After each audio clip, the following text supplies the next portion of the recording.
Salut à tous, c'est Guillaume. Aujourd'hui, on se retrouve pour une nouvelle vidéo high-tech sur la chaîne secondaire. Pour cette vidéo, c'est une vidéo guide d'achat pour une config gamer sur un budget de 800 euros. Si vous avez un budget de 800 euros, voilà les recommandations que je vais vous faire en termes de choix de composants, carte mère, processeur, RAM, SSD, carte graphique, alim et boîtier. Vous allez voir qu'on peut se faire une belle petite config bien puissante pour 800 euros. C'est pas un gros budget, mais là, pour le même prix qu'une PS5 Pro, on peut avoir quelque chose de vraiment super intéressant sur PC. Et en soi, la PS5 Pro qui est un petit peu chère, en vrai, si on la compare à ce PC-là, vous allez voir qu'on se retrouve à peu près avec les mêmes perfs, sauf que vous allez payer moins cher vos jeux, vous allez pouvoir faire évoluer votre config, etc. etc. Il n'y a pas besoin de payer des abonnements tous les mois comme sur console et tout. Donc moi, je suis pas anti-console, hein, la PlayStation 5, j'en ai une, hein, mais je trouve que pour du gaming pur, c'est quand même plus intéressant d'être sur PC. Les joueurs casus qui aiment bien jouer en mode chill dans le canapé, c'est bien la console, mais le PC, ça peut pas se remplacer. Et voilà du coup les recommandations que je vais vous faire en termes de composants si vous avez un budget de 800 euros. Pour info, vous retrouvez les liens et les références de tous les produits que j'ai sélectionnés. C'est dans la description de la vidéo. Et donc je vais vous présenter tout ça. Je vous ai mis comme d'habitude un choix Intel et un choix AMD pour le processeur. Vous allez voir que j'ai une préférence pour l'un des deux. Et je vous ai mis aussi pour la carte graphique un choix AMD et un choix Nvidia. Et j'ai aussi une préférence pour l'un des deux. Je vous expliquerai pourquoi et dans quel cas je vous recommande l'un ou l'autre. Je vais vous présenter tout ça, mais ça, ce sera juste après le sponsor de la vidéo que je vous envoie dès maintenant. Et comme d'habitude, hein, si la vidéo vous plaît, si elle vous a été utile, n'oubliez pas de mettre le petit pouce bleu avant de quitter la vidéo. On envoie le sponsor et je vous présente juste après les composants de cette config. La vidéo d'aujourd'hui est sponsorisée par CD Key Offer. C'est un site qui vous permet d'acheter des clés à des prix intéressants pour des logiciels. Et là, je vais vous parler en particulier des licences pour Windows 10, Windows 11 et Office. Vous retrouvez les liens dans la description en bas de cette vidéo. Et sur ce site, vous allez pouvoir acheter vos clés Windows pour environ 15 à 20 euros. Il suffit de cliquer sur le lien qu'il y a dans la description, d'ajouter le logiciel dans le panier et de se connecter à son compte ou d'en créer un pour ceux qui n'en ont pas encore. On ajoute ensuite le code CKGU qui vous permet d'avoir une réduction de 20% sur le prix affiché sur le site. Une fois le paiement effectué, on attend 1 à 2 minutes et on peut ensuite aller dans le User Center. C'est là qu'on retrouve toutes les clés qu'on a achetées. Il suffit ensuite de copier la clé, d'aller dans les paramètres d'activation de Windows et de coller la clé et le Windows sera activé. Alors du coup c'est parti, je vais vous présenter du coup tous les composants qui sont prévus pour cette config. On va commencer avec la carte mère et le processeur et avant tout je vais vous montrer ce que j'ai choisi pour Intel. Juste après je vous montre avec AMD. Donc déjà première chose je vous le dis tout de suite, moi si je vous propose toujours choix Intel AMD parce que je sais qu'il y en a ils sont team AMD, d'autres ils sont team Intel. Moi je suis team rapport performance-prix et possibilité d'évolutivité de la config. Donc avoir la possibilité d'améliorer la config dans le temps, de mettre un plus gros processeur, etc. Et surtout, pour 100 euros ou 150 euros ou 200 euros que je dépense, combien j'ai d'images par seconde dans mon jeu. Moi, je regarde que ça. Je suis pas vraiment team Intel ou team AMD. Moi, j'en ai un peu rien à faire, que ce soit du Intel ou du AMD. Je regarde juste les perfs que j'ai pour l'argent que j'ai de dispo dans mon portefeuille. Donc on commence avec Intel. Là, pour moi, je vous conseille plutôt Intel. Je vous le dis tout de suite et je vais vous expliquer pourquoi après. Donc on part sur une config MSI Pro B760p Wi-Fi en version DDR4 pour la carte mère. Donc une carte mère MSI avec le Wi-Fi, ça c'est cool. En B760, donc on peut mettre les processeurs Intel 12e, 13e, 14e gen dessus. Et c'est la version DDR4. Alors ça, c'est le petit défaut, mais comme je vous l'ai dit, quand on est en DDR5, j'essaie de le faire à partir de 1200 euros de budget, parce qu'en dessous, ça oblige à mettre plus de budget dans la carte mère et dans la RAM, et du coup, c'est difficile ensuite de mettre bon processeur et bonne carte graphique. Donc, au-delà des 1200, moi je mets de la DDR5, en dessous des 1200, je mets de la DDR4, et donc là, vu qu'on est à 800 euros, ce qui collait le mieux, c'était de la DDR4. Je vais vous montrer la RAM juste après. Et donc, on part sur une carte mère en DDR4 pour la config en Intel. Et ce sera pareil pour la config en AMD. Une bonne carte mère, très correcte. Là-dessus, vous allez voir qu'on va pas mettre un très gros processeur, mais l'avantage, c'est que plus tard, si vous voulez, hop, vous pouvez mettre un petit i7 13700 KF, par exemple. Je vous donne un exemple. Ça va fonctionner super bien. Des i7 de 13e ou même de 14e génération, ça va tourner nickel sur une carte mère comme celle-ci. Donc ça, c'est le point positif.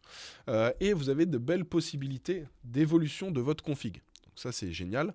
Et le processeur que j'ai choisi dessus, c'est celui-là. C'est le Intel Core i5 12400F. Là aussi, on est sur un processeur très intéressant. Regardez, 116 €. Et pour 116 €, vous avez des performances incroyables.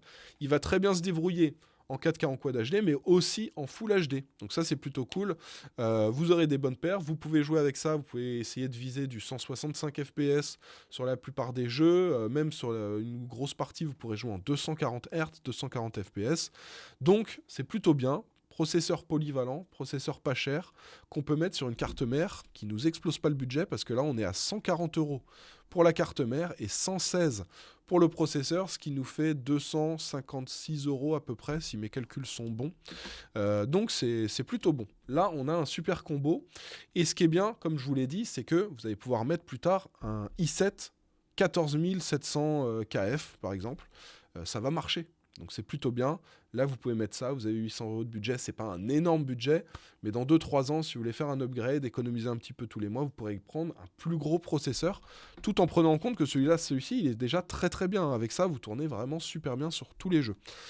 Ceux qui veulent du AMD, je sais que vous êtes quelques-uns à dire « Moi, je suis team AMD, je prends que du AMD, voilà. » En soi, c'est selon moi pas le meilleur choix sur cette config, mais si vous voulez du AMD, voilà ce que je vous recommande. Vous avez donc une carte mère Gigabyte en B550.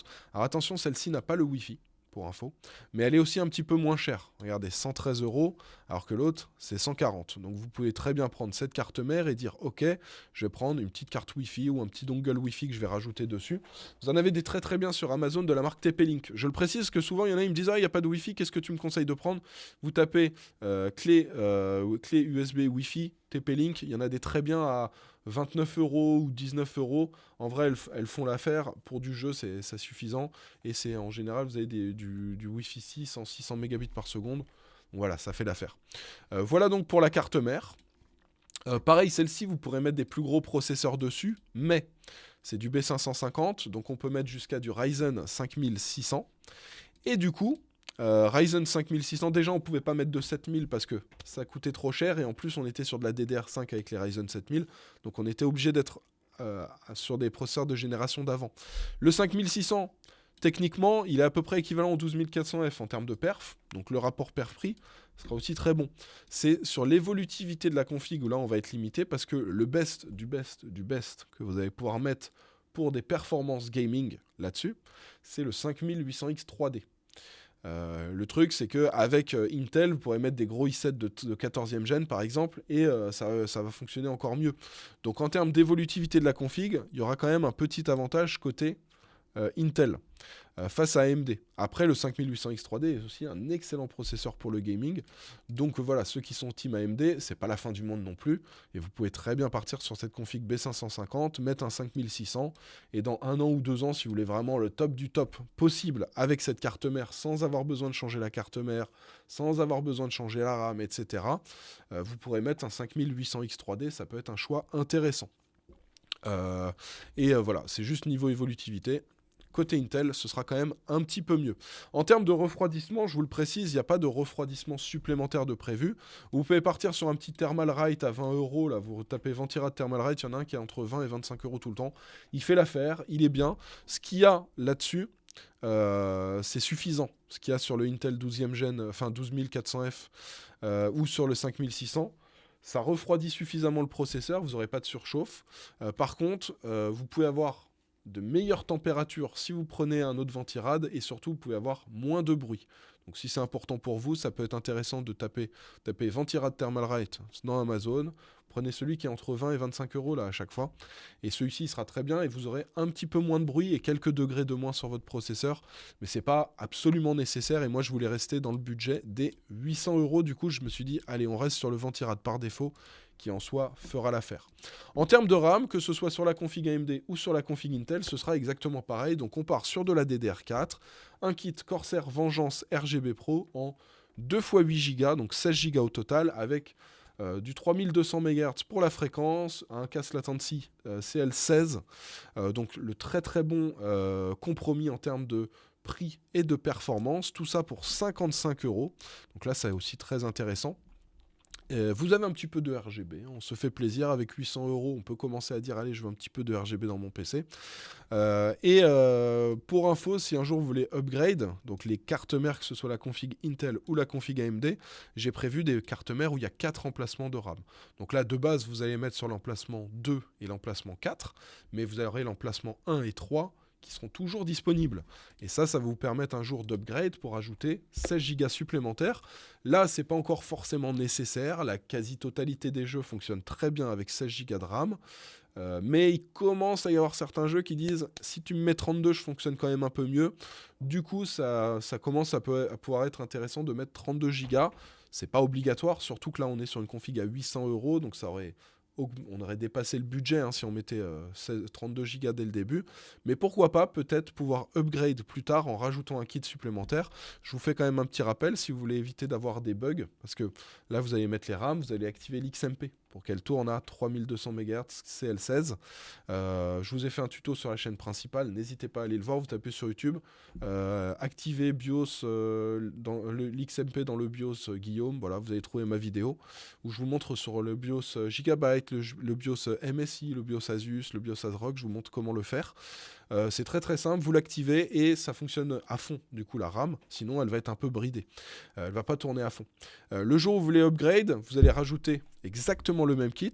Et si vous voulez éviter d'avoir des bugs, des crashs dans les jeux, d'avoir des blue screens sur Windows, une fois que vous aurez activé l'XMP et que vous aurez rajouté 2 barrettes supplémentaires, c'est bien important de prendre exactement le même kit. Donc si dans un an vous voulez vous dire allez je passe à 32 Go parce que ce jeu auquel j'aime bien jouer et que je joue assez régulièrement, il fonctionne mieux avec 32 Go, voilà.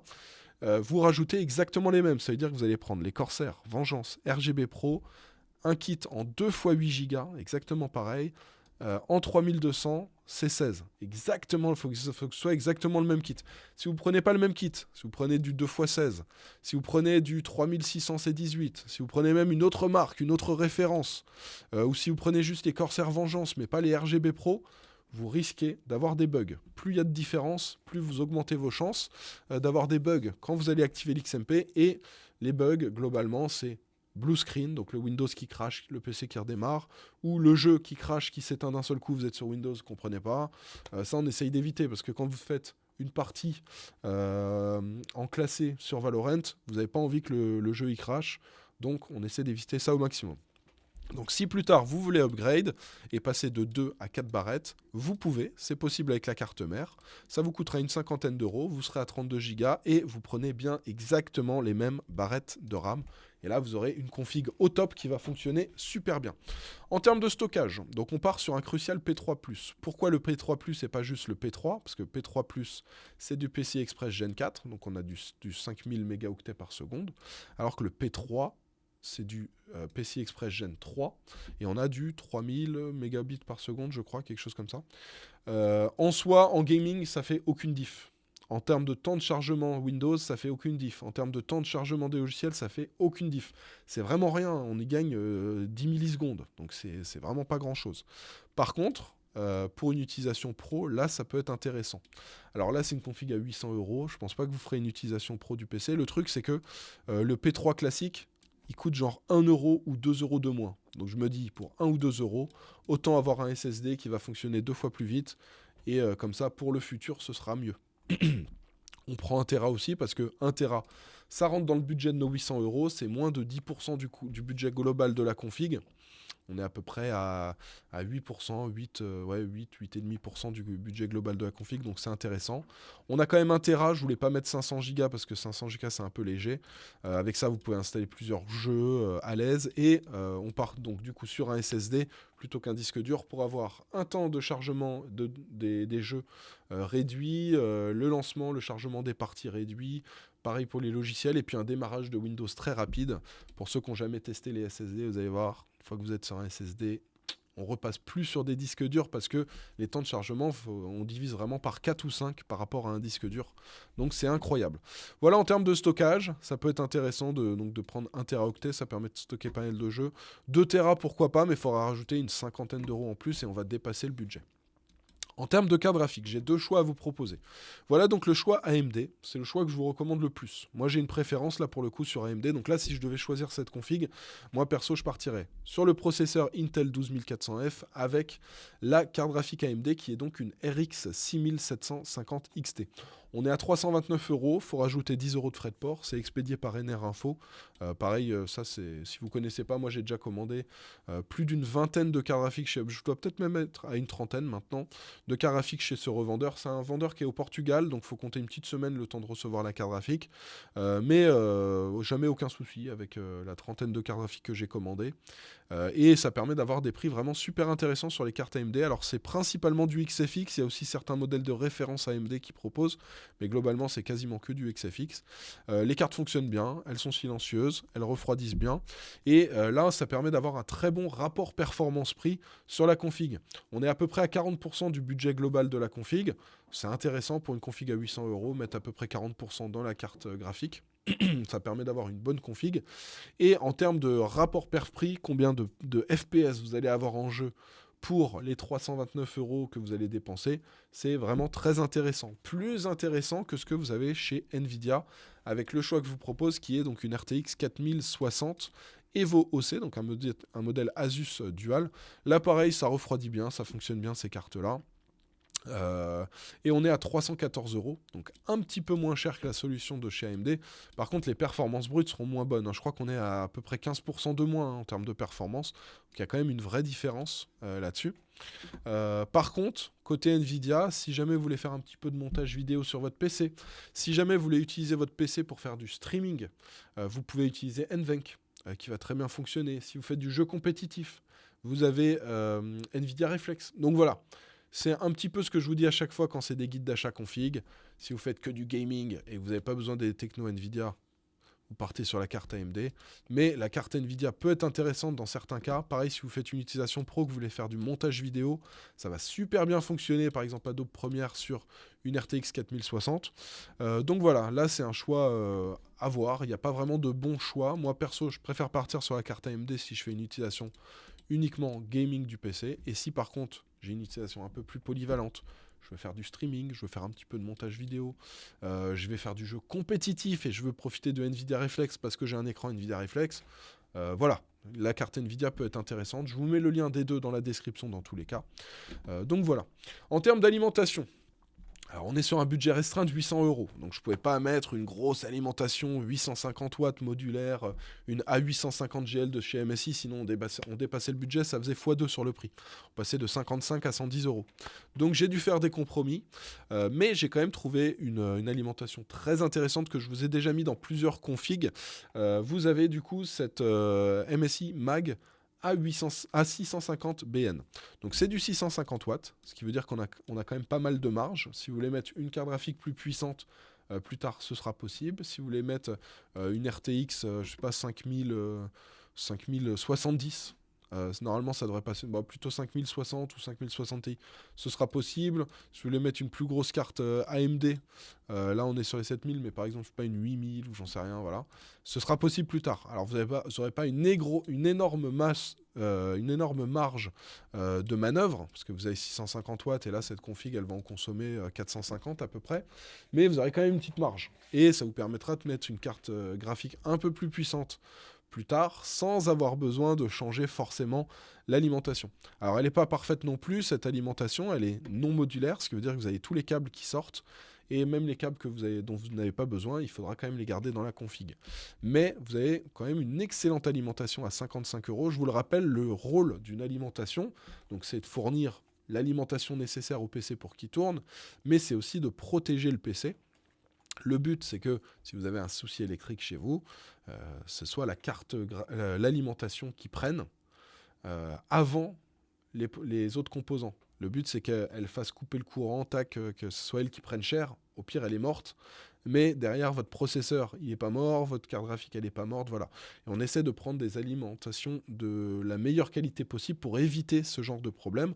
Là, vous avez une très bonne alimentation, en plus elle est garantie 5 ans, donc je vous le répète à chaque fois, quand ils mettent 5 ans ou 7 ans, c'est qu'ils sont sur 2 et que vous êtes sur quelque chose de très fiable qui ne va pas claquer. Et l'avantage, c'est que là, on a vraiment le parfait compromis parce qu'on a une alimentation qui est pas chère, 55 euros. On a un petit peu de marge de puissance si plus tard on veut faire un petit upgrade.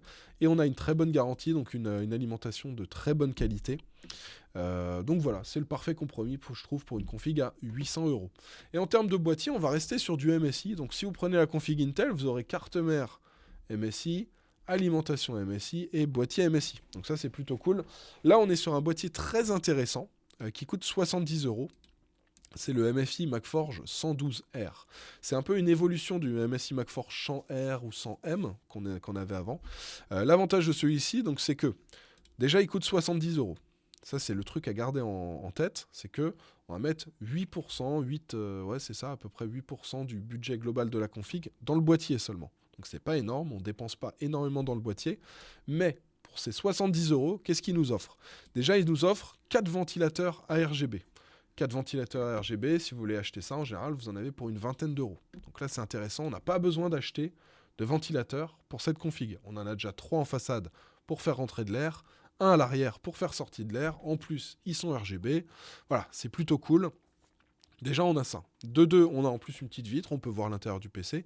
Et on a un boîtier très correct pour faire tourner la config parce que c'est un boîtier, là je vais vous le montrer sur les photos, vous allez bien le voir. On a donc une façade en mèche, donc ça veut dire que vous avez ces micros perforés et ça permet de faire passer correctement l'air à travers la config. Comme ça, vous allez avoir de l'air frais qui va arriver à la carte graphique, qui va arriver au ventirad du processeur et qui va permettre de refroidir correctement le PC. C'est une des choses vraiment très importantes à regarder. Alors, c'est pas un des meilleurs boîtiers pour les longueurs maximum de la carte graphique, c'est aussi quelque chose qu'il faut regarder, mais je crois que vous pouvez mettre quand même des cartes graphiques de presque 30 cm de long, hein, donc on est quand même assez large en termes de taille de carte graphique dedans. Tout ça pour 70 euros. Et donc je trouve que ça c'est le parfait compromis. Vous avez du RGB, en plus vu qu'on a mis des RAM RGB, ça veut dire que vous aurez les ventilateurs et la RAM, vous aurez un PC même s'il vaut 800 euros, on a quand même un petit peu travaillé l'esthétique. Vous aurez un boîtier qui va refroidir correctement le PC. Tout ça pour 70 euros, je trouve que c'est vraiment le parfait compromis. Donc clairement pour cette config, c'était la config des compromis. On essaie d'avoir quelque chose de très très bien avec un budget de 800 euros qui n'est pas un énorme budget. Mais on arrive quand même à faire des choses très très bien. Avec ça, vous allez jouer dans de super bonnes conditions. Donc pour résumer cette config, soit un choix Intel avec une B760p Wi-Fi en version DDR4 de chez MSI et un 12400F qui est selon moi le meilleur choix parce que similaire en termes de performance au choix AMD, mais avec de meilleures possibilités d'évolutivité par la suite avec les Intel i7 14700K par exemple, ou le choix AMD avec du B550, mais attention sans le Wi-Fi, donc rajouter un petit dongle Wi-Fi, et un Ryzen 5 5600 qui est tout aussi performant que le 12400F en jeu, mais si vous voulez upgrade, ce sera 5800X3D au maximum pour du gaming. Un bon kit de RAM aux alentours des 50 euros, donc pas trop cher, en 2x8, donc la possibilité d'en rajouter 2 barrettes supplémentaires par la suite, pour passer à 32, mais sinon ça va déjà fonctionner très bien. Un SSD pour démarrer le PC super vite, lancer super rapidement les applications et avoir des temps de chargement réduits dans les jeux. Un choix intéressant, que ça soit côté AMD ou côté Nvidia, avec le choix de la performance brute au max côté AMD ou le choix des technologies si vous faites une utilisation polyvalente de votre PC avec Nvidia, comme ça vous pouvez avoir par exemple un logiciel, Adobe Premiere qui va super bien fonctionner avec une carte comme celle-ci. Le parfait compromis aussi en termes d'alimentation avec une alim de qualité, une alim suffisamment puissante et un petit peu de marge si vous voulez upgrade par la suite, par exemple avec un i7. Et le boîtier, pareil, le parfait compromis pour 70 euros pour avoir à la fois un bon flux d'air dans le PC, un boîtier fonctionnel qui va accueillir correctement tous les composants et une esthétique réussie. Enfin bref, on a fait le choix, on a fait la liste, la fin la présentation justement de ce choix de composants que je vous ai fait pour cette config à 800 €. J'espère que cette config et cette sélection vous a été utile. Hein. Si c'est le cas, vous savez quoi faire. Hein. Vous pouvez me soutenir avec un petit pouce bleu. Je vous rappelle que vous avez les liens et les références de tous les produits que j'ai sélectionnés dans la description de la vidéo juste en bas. N'hésitez pas à aller faire un petit tour. Donc n'oubliez pas le petit like. Et puis si jamais vous découvrez la chaîne avec cette vidéo, n'hésitez pas à aller voir les autres vidéos. Il y a plein de vidéos de config sur plein de budgets différents. N'hésitez pas à aller voir ça. Et puis si vous n'êtes pas encore abonné, du coup, n'hésitez pas à le faire et à mettre la petite cloche pour recevoir toutes les notifications dès que je vous lance une nouvelle vidéo. On se laisse pour cette vidéo. On se retrouve dans quelques jours pour une nouvelle. En attendant, portez-vous bien. Ciao tout le monde!